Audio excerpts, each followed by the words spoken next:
Bonjour à tous. Je souhaite aujourd'hui vous parler d'un dicton qui court depuis longtemps dans la péninsule arabique, bien avant même que le royaume saoudien ne se soit installé dans la première moitié du XXe siècle. Ce dicton est le suivant.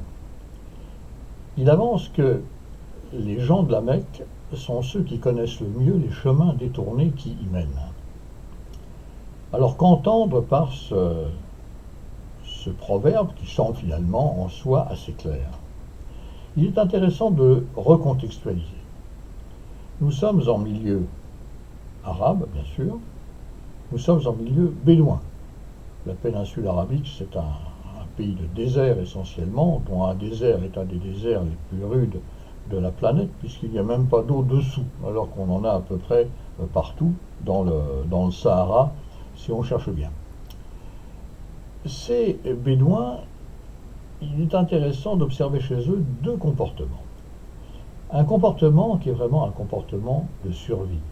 C'est ce comportement qui est le comportement propre du bédouin qui vit dans son désert et qui a besoin pour survivre d'aller d'un point d'eau à un autre point d'eau. Le déplacement ne peut se faire que dans cette hypothèse-là. Qu'est-ce que ça veut dire sur le plan du comportement? Eh bien, c'est ce que l'on a pu rencontrer un petit peu chez le colonel Kadhafi de Libye. Quelqu'un qui avait des projets, qui a eu de grands projets même, peut-être surdimensionnés, celui d'abord de rassembler l'Oumma, c'est-à-dire la communauté des croyants, la communauté des musulmans. Dans ce registre-là, eh bien, il a échoué, il n'a pas trouvé chez ses coreligionnaires le répondant qu'il en attendait. Alors qu'est-ce qu'il a fait? Il n'a pas tourné autour du pot, il a immédiatement changé de portage à ses ambitions. Et il s'est resserré sur le monde arabe. Il a donc cherché à rassembler le monde arabe. Plusieurs tentatives, et ça n'a pas marché non plus. Qu'est-ce qu'il a fait? Eh bien, il s'est recentré sur le Sahel. C'est là qu'il a créé la communauté des États sahélo-sahariens, une affaire qui a à peu près marché. Ça, c'est une façon de faire. Maintenant, chez nos nomades, nous avons un autre mode de vie que ce mode strictement de berger dans le désert. Vous avez le mode de vie du caravanier. Et le caravanier, c'est également un mode de vie donc arabe où on a affaire à des spécialistes qui ont un outil fantastique qui s'appelle le chameau. Pour ce caravanier, eh bien, le fondamental de son travail, c'est le commerce. C'est le commerce, donc c'est une forme de discussion.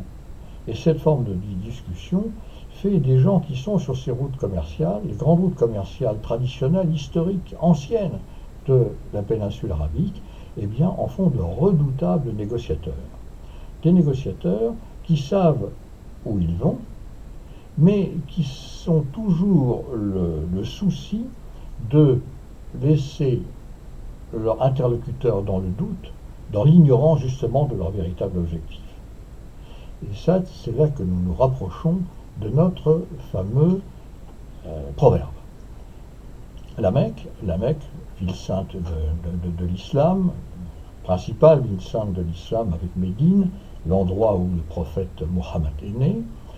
La Mecque est installée pas très loin de la mer, somme toute, avec son port, Jeddah, et surtout la Mecque est dans une zone désertique appuyée contre une montagne, une chaîne de montagnes qui, dans cette région, le Hijaz, longe quasiment et parallèle à la côte.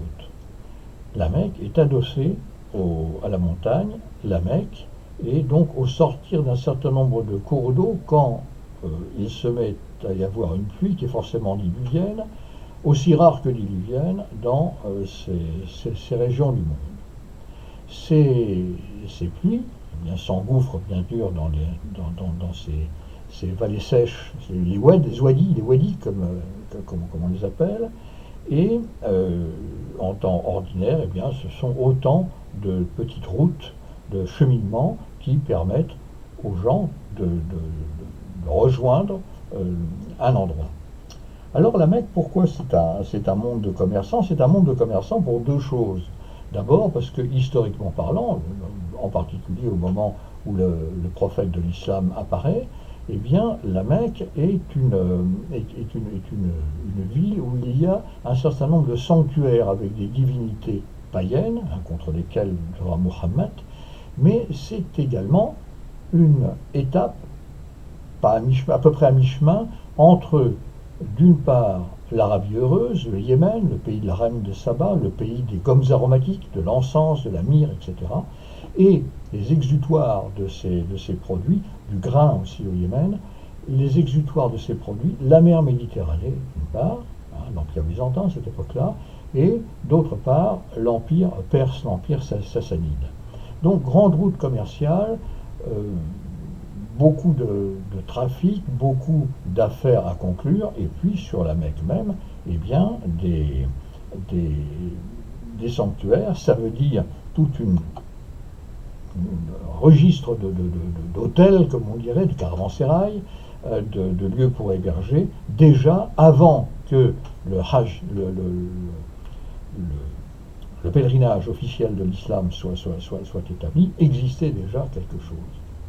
Alors la Mecque, eh bien, beaucoup de routes y mènent. Deux grandes routes principales, autrefois, celle qui va donc de la Méditerranée et de la Perse vers le Yémen, et puis une autre qui conduit vers la mer, et vers notamment ce qu'aujourd'hui nous connaissons comme étant le port de Jeddah, qui est le port des villes saintes. Pour gagner la Mecque, il y a bien sûr ces grands chemins qui relèvent de la ligne droite. Jeddah, la Mecque, le pays du Nabatéen au nord, la Mecque, le pays de la reine de Saba au sud, la Mecque, tout ça c'était très simple. Et puis il y a toute cette foule de petits chemins qui sont considérés par les gens qui ne sont pas des Mécois, qui ne sont pas des gens de la région de Hijaz, comme des facilités, parce que tout à coup on voit sortir à proximité de la Mecque, de nulle part, d'un oued qui semble absolument isolé, ne menant à rien, eh bien, on voit sortir des gens d'une façon assez inattendue. C'est ça que nous suggère donc le proverbe qui s'adresse aux Mécois, et qui est un proverbe non pas inventé par des non-arabes, par des non-musulmans, mais par d'autres arabes, d'autres musulmans qui ont cette perception des gens de la Mecque qui sont avant tout des gens d'affaires, historiquement des gens d'affaires. Le prophète lui-même, Mohammed, commence sa vie comme caravanier, petit garçon, puis travaillant pour son oncle, Abu Talib, et puis après pour sa femme, Khadija. C'est donc un expert en commerce, c'est quelqu'un qui voyage beaucoup, c'est quelqu'un qui voit beaucoup de choses, qui a vu beaucoup de choses. Et la Mecque est quelque part son centre. Voilà. Alors donc, qu'est-ce que ça signifie pour nous qui cherchons à comprendre comment fonctionne le monde arabe? Le monde arabo-musulman, bien sûr, mais le musulman est un produit quelque part de la culture arabe, ou de la culture sémite pour être plus précis, puisque nous sommes entre gens du livre, entre les musulmans bien sûr, mais les Israélites et puis les chrétiens qui sont très présents dans cette région-là, comme les Israélites d'ailleurs, avant le message du prophète Mohammed. C'est ça donc qu'il nous faut estimer, envisager, voir, lorsque nous sommes dans la conversation, lorsque nous sommes en affaires, lorsque nous sommes en négociation avec ce monde de l'arabe mécois, eh bien, à qui avons-nous affaire? Parce qu'on va retrouver ça, en fait, un petit peu partout dans l'espace, dans les péninsules arabiques. À qui avons-nous affaire? Est-ce qu'on a affaire à l'homme pressé qui va aller directement au but, et puis qui va même peut-être parfois avoir un comportement qui va nous rappeler presque nos Hollandais, par exemple, qui sont connus pour être comme le Batav et cash dans sa façon de procéder, de mener les affaires. Et puis, est-ce que nous n'avons pas affaire, est-ce que nous n'allons pas avoir affaire, au contraire, à ce qui nous semblera un oriental, pour nous qui ne sommes pas de cette culture, qui sommes une culture intermédiaire d'une certaine façon, est-ce que nous avons affaire à cet homme qui est en train de passer par des méandres de la conversation qui nous échappent pour venir à ses fins? D'autant que notre arabe en question bénéficie d'une langue, profite d'une langue qui est une langue de poète. La poésie dans le monde arabe, y compris le monde bédouin, c'est quelque chose d'absolument essentiel dans sa culture. Hein. Il jouit des sonorités très multiples, très riches de la langue arabe, même si certaines nous choquent un peu nos oreilles, arrachent un petit peu nos oreilles, mais profite également des sonorités. L'arabe est une langue qui fonctionne avec 3 voyelles, hein, I, A, ou, ce qui permet des rimes sans fin et des poésies sans fin. Alors dans le discours, dans ces chemins qui mènent à la Mecque, eh bien, il y a toutes ces circonvolutions dans lesquelles, d'une part, va se complaire votre interlocuteur arabe, qui pourra même, si ça lui plaît, s'il se sent bien ce jour-là, disposé à s'écouter. Et il y a l'autre affaire, bien sûr, il y a comment on dit, nous, le business. C'est moins joli. Voilà.